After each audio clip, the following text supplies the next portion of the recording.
I am Desi Magnaye, Junior High School Principal of Davao Christian High School VMAPA Campus and CVIF-DLP practitioner for 15 years.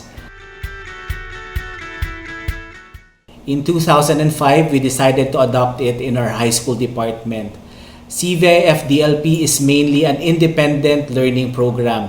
If in the traditional class setup, 70 to 80% of the class period is spent on lecture discussions, in CVIF-DLP, lectures or teacher-centered activities only comprise to 20 to 30% of the class period. The remaining 70 to 80% is left for students to independently complete learning activities.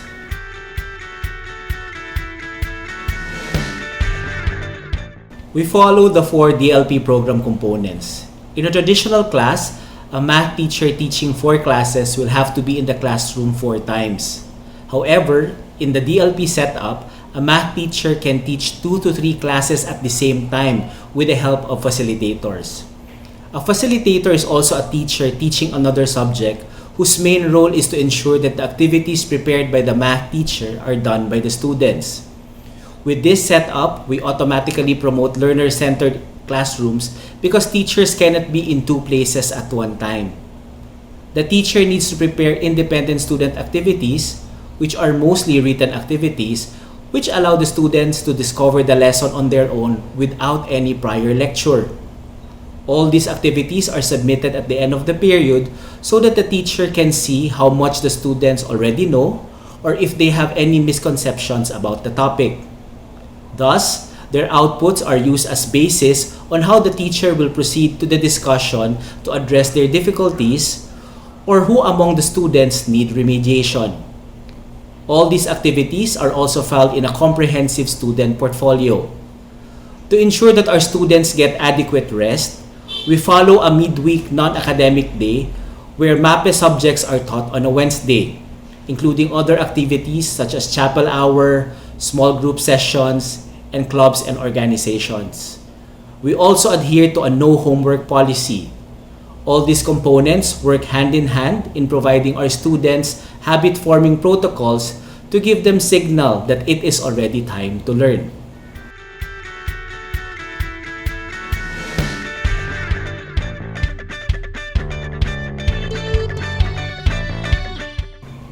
When the crisis was ensuing, it was expected that classes would be suspended.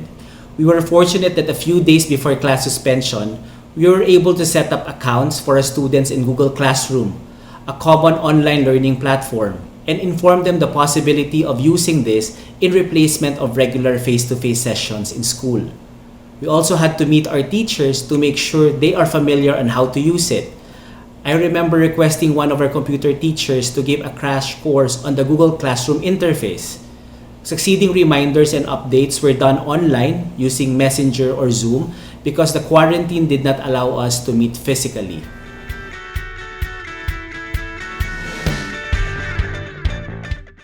Because we have been used to the DLP system, our transition to an online platform has been more manageable. I think what is important to emphasize here is the readiness of our students to do independent learning, whether they are inside or outside the classroom. The essential things that were done in face-to-face instructions were still integrated in the online setup. For example, the LAS that the students need to learn for the day were uploaded by the teachers in the online learning platform. These learning activities are to be copied by hand, and once they are done, they submit a photo or PDF file of their work using the online learning platform. With this setup, teachers can determine if students have understood the lesson and think of different interventions that can be made for the online discussion. Discussions were usually lifted from relevant videos from YouTube or pre-recorded discussions of the teacher. Teachers can also provide meaningful feedback to some activities which allow the students to redo and resubmit their work. Assessments had to be done online too. All these activities were carefully selected so that students can still accomplish them and learning continues.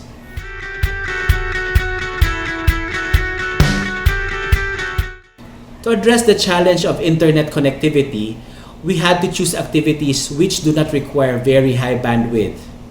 In terms of schedule, Wednesdays were still mostly non-academic tasks, and modifications were made to ensure our students and teachers are not bombarded with a lot of activities at once, allowing them to cope better amid the health crisis. Students who have missing works were contacted. Parents and guardians were encouraged to remind their kids about their daily activities too. For the very few students who have problems with connectivity, we are giving them enough time to accomplish their work, especially that obtaining physical copies is still not possible due to the enhanced community quarantine.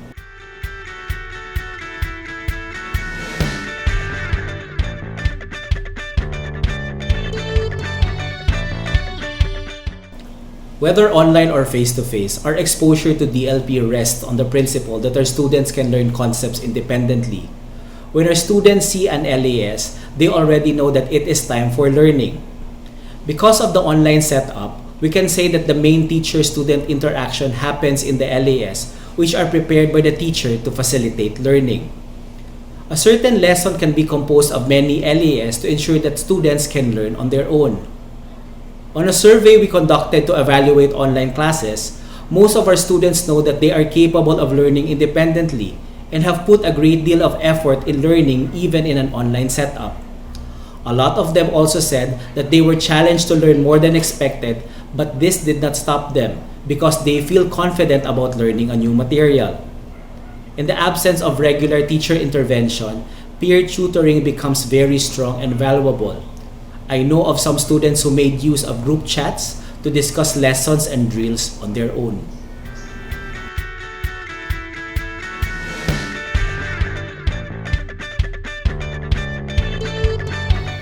Moving forward, we plan to continue with our online setup given that we still cannot conduct face-to-face classes.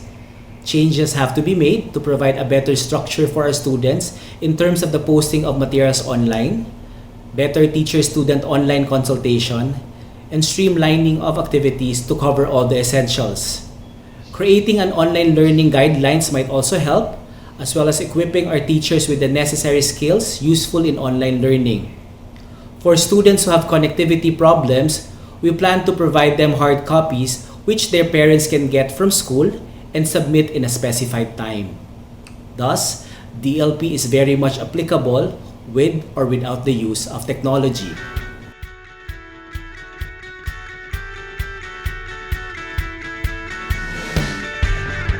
In my many years of exposure to CVIF-DLP, I have always heard how it is a disaster-resilient educational program because it was used in some schools in Cagayan de Oro City during Typhoon Sendong in 2011, in Bohol during the 2013 earthquake, during the Marawi siege in 2017, and many more. This year, we are all affected by the global pandemic and we have no choice but to suspend classes indefinitely. Classes have to be done at home, and with the help of online platforms, we are able to conduct our classes the CVIF-DLP way. Students still write daily learning activities by hand and answer them on their own. What they were supposed to learn in school, they are able to do at home. I believe our transition to online classes have been smoother because our students are used to doing things independently. Their exposure to independent learning make them more disciplined, responsible, and task-engaged. I hope more schools can look at CVIF-DLP as an alternative, especially that it might take some time before things go back to normal because of COVID-19. As a formal school, DLP has been relevant to us because it has proven its effectiveness in ensuring learning even in such a time as this. A teacher can teach his or her students all at the same time, and because activities are individualized, he or she can identify students who need extra help and provide the needed assistance. More than the content coverage, what we value more is developing our students to become independent or disciplined learners.